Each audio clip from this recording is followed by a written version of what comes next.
Nuclear कौन? सो in this lecture हम पढ़ने वाले हैं फोर टर्मिनल मॉस के बारे में. So this is the diagram of four terminal MOS. There are loads of model which predict the behavior of MOSFET. So our first model is complete all region model. वहां से start करने वाले हैं. So let's start. Complete all region model. So we want to derive expression for the drain current that are valid in all region of inversion.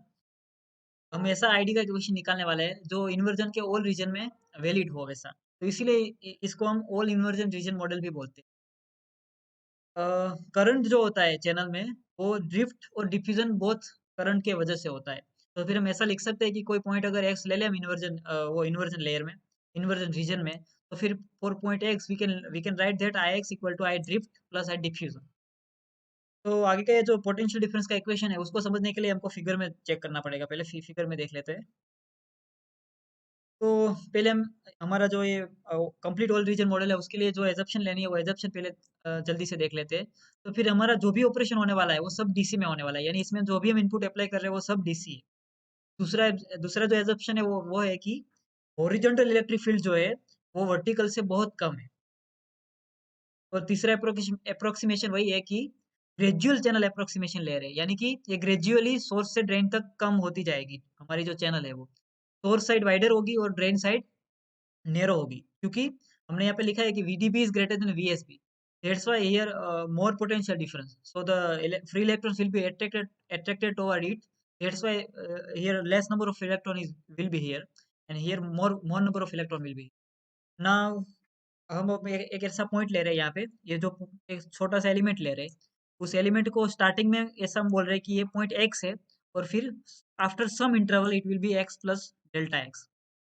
And ये तो हम पहले से ही लेते आ रहे हैं कि हमारा जो सोर्स साइड होता है उसको हम एक्स इक्वल जीरो लेते हैं, और जो ड्रेन साइड है उसको हम एक्स इक्वल एल लेते हैं. फिर हम ये जो हमारा एलिमेंट है उसको अगर थोड़ा जूम करके देखें तो फिर ऐसा दिखेगा.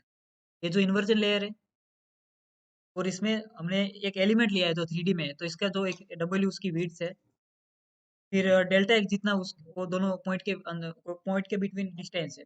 फिर हम ऐसा करें कि हमारा जो पॉइंट एक्स था वहां से और बल्ब के बीच बिटवीन जो पोटेंशियल डिफरेंस है उसको हम साइज ऑफ एक्स ले रहे हैं.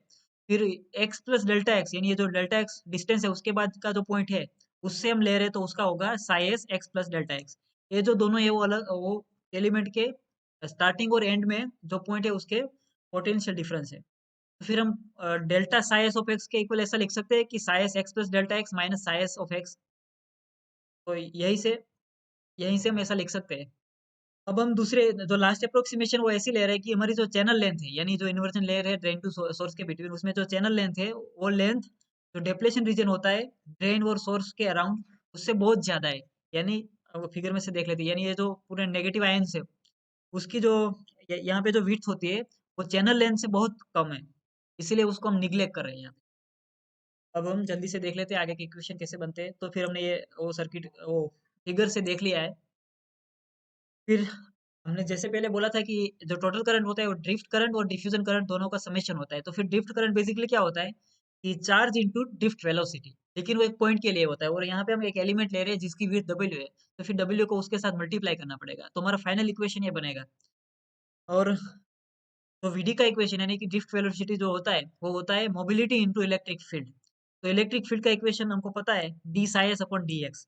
तो फिर ये वाली जो वैल्यू है VD की वो हम ड्रिफ्ट के अंदर पुट कर देते हैं, तो फिर हमने को एक इक्वेशन मिल जाएगा, उसको इक्वेशन नंबर हम 7 बोल रहे हैं. डिफ्यूजन में क्या इक्वेशन है, उसमें जो डिफ्यूजन पॉइंट का इक्वेशन था उसके साथ हम सिर्फ डब्ल्यू यानी कि विड्थ जो है उसको हम मल्टीप्लाई कर रहे हैं, तो फिर ये इक्वेशन मिल जाएगा.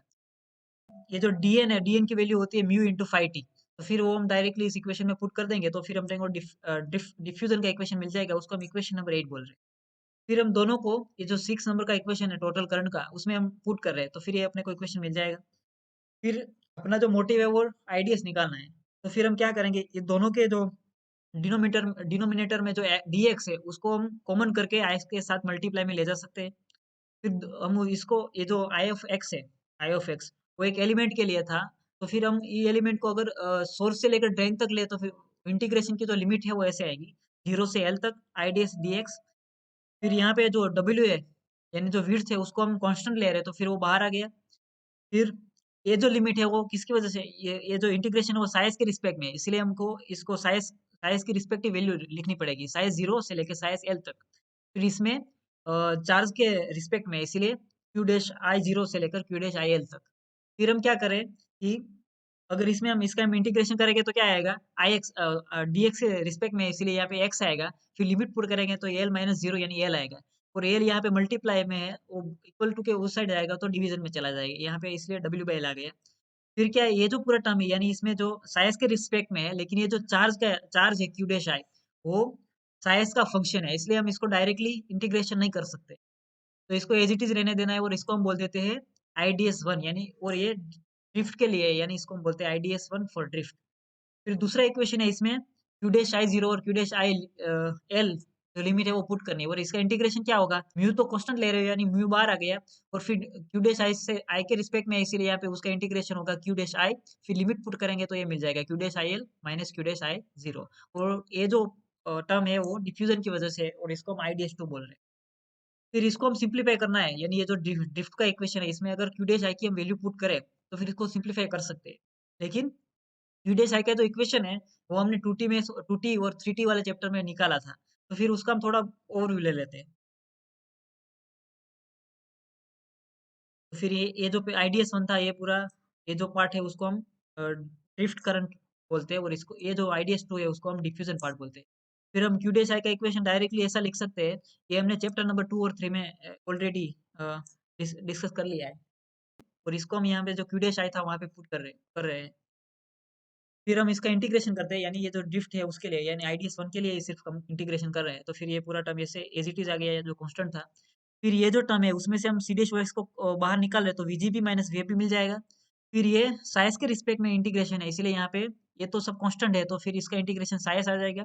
फिर ये लिमिट जो है वो साइज जीरो से साइज एल तक, फिर माइनस यहाँ पे साइज का टर्म है, तो फिर अगर साइज के रिस्पेक्ट में इंटीग्रेशन करेंगे तो क्या होगा, साइज स्क्वेयर बाय टू, और यहाँ पे लिमिट डालनी होगी। फिर C dash O X gamma, यहाँ पे हमारा जो स्टैंडर्ड इक्वेशन क्या होता है, X raise to N equal, उस एक्स रेस टू एन का जो इंटीग्रेशन होता है वो होता है X N plus one upon N plus one. तो यहाँ पे psi raise to one by two है, तो फिर उस प्लस वन करेंगे तो psi raise to three by two upon three by to, और जो डिनोमीटर का डिनोमिनेटर होता है वो ऊपर आ जाता है, तो फिर टू बाई थ्रू आ गया, टू बाई थ्री आ गया। फिर ये जो हमारी लिमिट है वो इसमें पुट करते हैं, तो फिर ये मिल जाएगा अपने को। डी डैश एक्स को बाहर ले लिया, फिर यहाँ पे क्या मिलेगा, वीजीबी माइनस वीएबी एज इट इज, फिर size L minus size zero.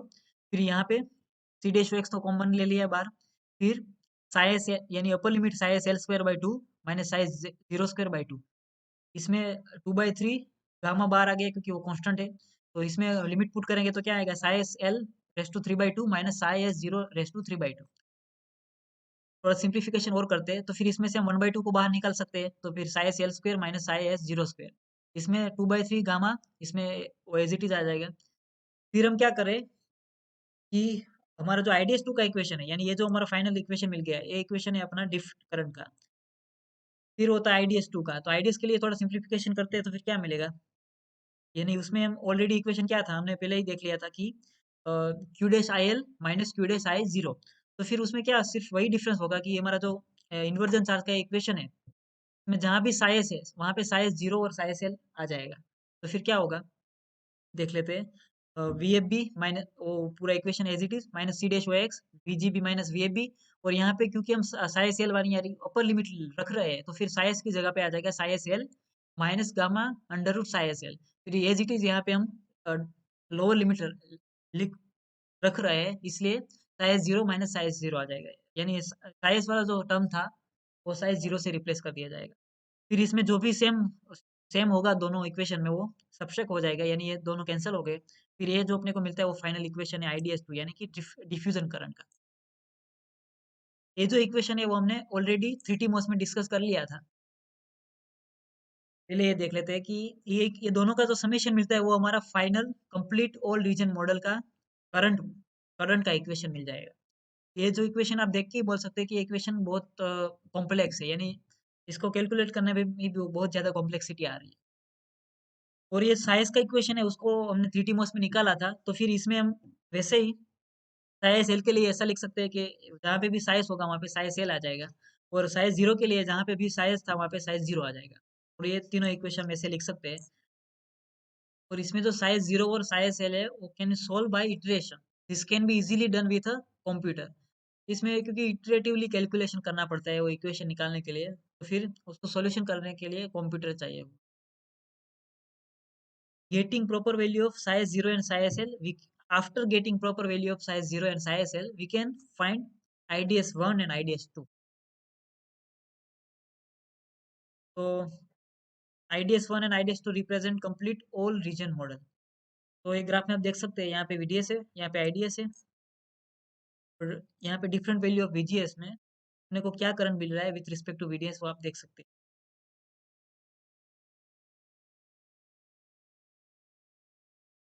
फिर अब अगर अगर इसका हम लोगेरिथमिक एक्सिस लेते हैं आईडी का, तो फिर उसको हम थोड़ा एनालिसिस कर सकते हैं। जैसे कि इसमें जो ये फाइनल आउटपुट है, यानी ये जो गोल्ड लाइन है थोड़ी, वो अपना टोटल करंट है। फिर ये वाली जो लाइन है, टोटल लाइन IDS1 वाली, वो है ड्रिफ्ट की वजह से। IDS1 हम अपने आप जो निकाला था इक्वेशन, वो ड्रिफ्ट करंट था। तो आप देख सकते हैं कि इसमें क्या है कि हमारा जो IDS है उसकी वैल्यू सिर्फ और सिर्फ स्ट्रॉन्ग इन्वर्जन में ये IDS1 से मिल रही है, और सेम सेम IDS2 का जो डॉटेड लाइन है वो वीक इन्वर्जन में मिल रही है हमारा अपना जो फाइनल IDS का इक्वेशन है उसके साथ। यानी हम ऐसा लिख सकते हैं कि जो drift dominant in strong inversion, diffusion is dominant in weak inversion. तो यानी ये जो पूरा इक्वेशन है IDS equal IDS1 plus IDS2। तो for weak region IDS2 will be most,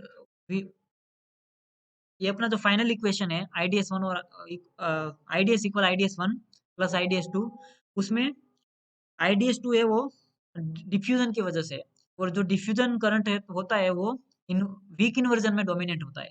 और IDS1 है वो ड्रिफ्ट करंट है, और ड्रिफ्ट करंट जो होता है वो स्ट्रॉन्ग इन्वर्जन में डोमिनेट होता है। और जो मॉडरेट है उसमें दोनों दोनों का समेशन करना पड़ता है, यानी दोनों, ऐसा नहीं बोल सकते कि सिर्फ और सिर्फ ड्रिफ्ट या सिर्फ और सिर्फ डिफ्यूजन डोमिनेंट है। ये दोनों की वैल्यू के अकॉर्डिंग होता है। स्ट्रॉन्ग इन्वर्जन में आईडीएस है वो अप्रोक्सीमेटली इक्वल टू IDS1 होता है, क्योंकि मेन जो करंट होता है वो mainly due to the presence of drift होता है। और वीक इन्वर्जन में क्या होता है कि IDS is equal to IDS2, because it is a mostly due to the presence of the diffusion current. और मॉडरेट इन्वर्जन जो होता है उसमें दोनों की वजह से होता है, IDS1 एंड IDS2। तो ये पूरा जो था वो हमारा था कंप्लीट ऑल रीजन मॉडल, यानी हमारा जो आईडी का इक्वेशन है वो ऑल इन्वर्जन मॉडल में यूज कर सकते हैं। ओके, और हम अगले लेक्चर में सिंप्लीफाइड ऑल रीजन मॉडल के बारे में बात करेंगे।